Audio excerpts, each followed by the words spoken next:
जय हिंद दोस्तों। आज मिडिल ईस्ट युद्ध, आतंकवाद, कट्टरवाद, गरीबी, विफल राज्यों और नागरिक अशांति से परेशान क्षेत्र है। लेकिन यह इस तरह बन कैसे गया?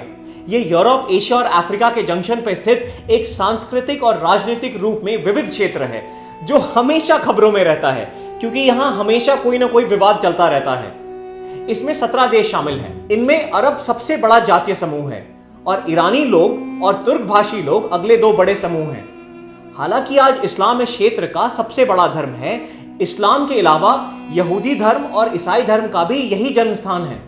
मिडिल ईस्ट का इतिहास आक्रमणों, हत्याओं, क्रूर दमन और एथनिक क्लेंजिंग से भरा पड़ा है।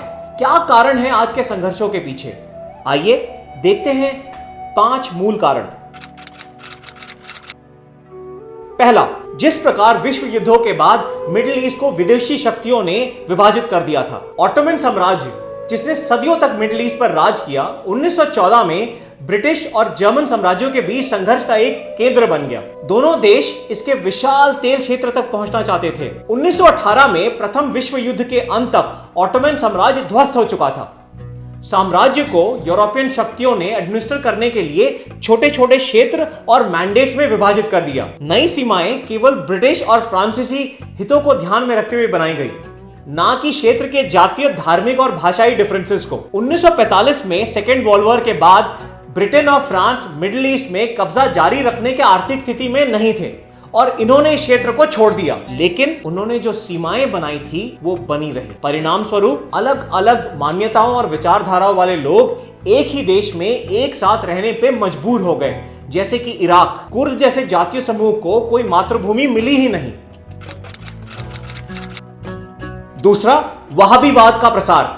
16वीं शताब्दी के बाद एक शक्तिशाली राजवंश साउद अरब पेनिनसुला में अधिकांश हिस्सों पर नियंत्रण के लिए लड़ रहा था। 1932 तक वो एक एकत्रित सऊदी अरब बनाने में सफल रहे और पूरे देश को एक पूर्ण राजशाही के रूप में नियंत्रित किया। सऊदी के शासक इस्लाम के एक कट्टर सिद्धांत को पालन करते हैं, जिसे वहाबीवाद के नाम से जाना जाता है। जब सऊदी में भारी मात्रा में तेल की खोज हुई तो देश रातों रात अकल्पनीय रूप से समृद्ध हो गया। इसके तुरंत बाद उन्होंने पूरे मध्य पूर्व में वहाबीवाद का निर्यात शुरू कर दिया, जिससे उदार धार्मिक संस्कृति के स्थान पर कट्टरपंथी धार्मिक उत्साह को बढ़ावा मिला। वहाबी लोग शिया संप्रदाय को सच्चा मुसलमान नहीं मानते। वहाबीवाद के जोरदार प्रसार के कारण शिया और सुन्नी मुसलमानों के बीच और मुसलमानों और अन्य धर्म वालों के बीच विभाजन और बढ़ गया। तीसरा कारण, इजरायली पैलेस्टीन संघर्ष। यहूदी और फिलिस्तीनी दोनों ही मिडिल ईस्ट के एक छोटे से इलाके पर अपना हक जताते हैं। दावे ऐतिहासिक और धार्मिक संबंधों से उत्पन्न हुए। 1916 में प्रथम वर्ल्ड वॉर के दौरान ब्रिटिश कॉलोनाइजर्स अरब नेताओं को ऑटोमन एम्पायर के खिलाफ विद्रोह करने के लिए राजी कर लिया। बदले में ब्रिटिश सरकार फिलिस्तीन सहित एक स्वतंत्र अरब राज्य की स्थापना का आश्वासन दिया। फिर भी इसके विपरीत और यहूदी लोगों का समर्थन पाने के लिए 1917 में अंग्रेजों ने एक घोषणा और जारी की, जिसे बैल्फोर डिक्लेरेशन भी कहा जाता है। इन्होंने फिलिस्तीन में एक यहूदी राष्ट्र घर की स्थापना के लिए ब्रिटिश साम्राज्य के समर्थन की घोषणा की। बैल्फोर के 1917 डिक्लेरेशन के बाद दुनिया भर के यहूदी फिलिस्तीन की ओर पलायन करने लगे थे। इस प्रवासन के कारण फिलिस्तीनियों और यहूदियों के बीच काफी विवाद हुए। वर्ल्ड वॉर 2 में 60 लाख यहूदियों को हिटलर ने मार डाला और इसी कारण युद्ध के तुरंत बाद विश्व को यहूदी लोगों के प्रति अपार सहानुभूति थी। 1947 में यूनाइटेड नेशंस ने एक योजना प्रस्तावित की, जिससे यहूदियों और फिलिस्तीनियों दोनों को 2 अलग अलग राज्य बनने का अनुमति मिला। लेकिन ना तो फिलिस्तीनी और ना ही अन्य अरब देश प्रस्तावित योजना पर सहमत हुए। जैसे ही अंग्रेजों ने यह क्षेत्र छोड़ा और इजराइल ने स्वतंत्रता की घोषणा की, इजराइल और अरब देशों के बीच युद्ध छिड़ गया।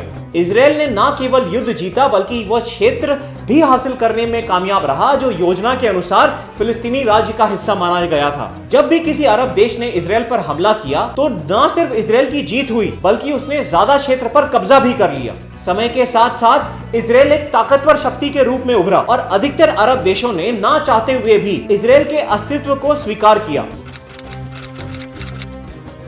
चौथा कारण, सऊदी अरब और ईरान की रीजनल एम्बिशन। 1979 में ईरानी क्रांति में ईरान के शाह को अपनी गद्दी छोड़नी पड़ी और उनकी जगह धार्मिक नेताओं आयतुल्लाहों ने ले ली।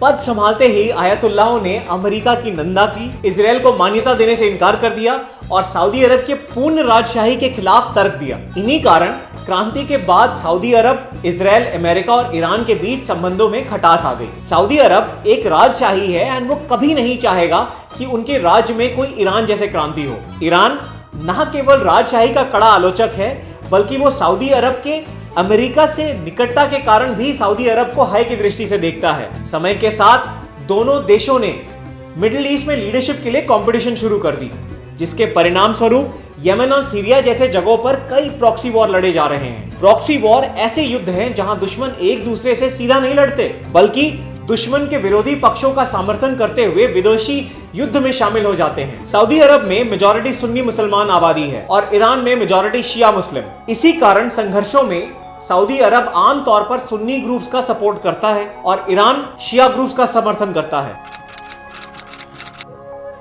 पांचवा कारण, डेवलप्ड देशों की विदेश नीति। अमेरिका दुनिया का सबसे बड़ा हथियार निर्माता है और ग्लोबल हथियार व्यापार का लगभग 42% हिस्से के लिए जिम्मेवार है। 2023 यानी कि पिछले साल इसने 238 अरब डॉलर के हथियार एक्सपोर्ट किए। संघर्ष का कोई भी स्थान वास्तव में इसके लिए एक बहुत ही अच्छा बिजनेस अपॉर्चुनिटी है। मिडिल ईस्ट के 17 देशों में से इसने सभी को नहीं तो 12 से अधिक देशों को हथियार सप्लाई करा है। इस पर ध्यान दें, वर्तमान में इजराइल के 68% हथियारों की आपूर्ति अमेरिका द्वारा की गई है। सऊदी अरब, जो कि इजराइल के ऑपोजिशन में है, दुनिया में हथियारों का दूसरा सबसे बड़ा इंपोर्टर है और अपने 75% से अधिक हथियार अमेरिका से प्राप्त करता है। मिडिल ईस्ट के हथियार बाजार का लगभग 54% हिस्सा अमेरिका के पास है। अमेरिका अपने एलाइज और अपने राष्ट्र हितों को रक्षा के लिए क्षेत्र में रहता है, लेकिन उनकी उपस्थिति और मिलिट्री हस्तक्षेप का उपयोग आतंकवादी संगठनों द्वारा विस्थापित नौजवानों को कट्टरपंथी बनाने के लिए किया जाता है और इस कारणवश यूएसए में भी जाके हमले हुए हैं। सीरिया में सिविल वॉर के बावजूद माइनॉरिटी शिया सरकार ने रूसियों और ईरानियों की मदद से सत्ता बरकरार रखी है। विद्रोहियों को अमेरिका और सऊदी अरब द्वारा वित्त और हथियारों से मदद की गई है। इसके माध्यम से रूस अपने ग्लोबल महाशक्ति का दर्जा दोबारा हासिल करने की कोशिश कर रहा है। इस लगातार अहिंसा, नफरत और खून खराबे के पीछे सबसे बड़ा कारण क्या है? धर्म, निजी स्वार्थ, बड़े साम्राज्य की लत, दौलत या फिर पुरखों की जमीन? आपकी क्या राय है? जरूर कमेंट करें। और वजह चाहे जो भी हो, मिडिल ईस्ट की एक्चुअल ट्रेजेडी है मारे गए लाखों बेकसूर असहाय लोग जो ऑपोजिट आइडियाज के बीच में पिस कर रह गए। उम्मीद करते हैं कि आने वाला कल बेहतर होगा। हम जल्दी फिर मिलेंगे। जय हिंद।